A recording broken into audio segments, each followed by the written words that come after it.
చదువుని ఎంత నాశనం చేశారు. మీరు వచ్చిన తర్వాత ట్యాబులు పీకేశారు, పిల్లలకి నాణ్యమైన విద్యను అందించేదానికి పాడు చేశారు, ఇంగ్లీష్ మీడియం పాడు చేశారు. లోకేష్ గారి కొడుకు ఇంగ్లీష్ మీడియంలో చదువుతున్నాడా, ఏ మీడియం తెలుగు మీడియం చదువుతున్నాడా? చెప్పండి నారా చంద్రబాబు నాయుడు గారు. ఆంధ్రప్రదేశ్ రాష్ట్రంలో పిల్లల్ని ఇంగ్లీష్ మీడియం పెట్టి జగన్మోహన్ రెడ్డి గారు పాడు చేశాడు, విద్యా వ్యవస్థను నాశనం చేశాడంటే మీ మనవణ్ణి ఎక్కడ చదివిస్తున్నారు? మీ ఎమ్మెల్యేల పిల్లలందరూ ఎక్కడ చదువుతున్నారు?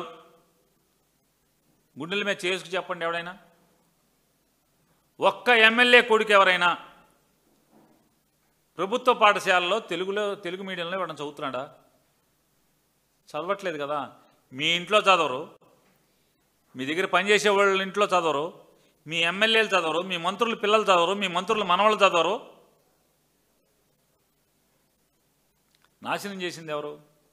ఎందుకు నాశనం చేశారు? ఒకటే అర్థమవుతుంది.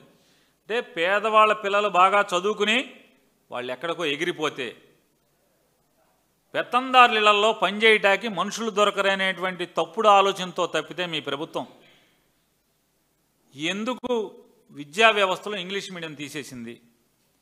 వాళ్ళకి నాణ్యమైన విద్యను ఎందుకు అందించట్లేదు? నవీన విద్య ఎందుకు అందించట్లేదు?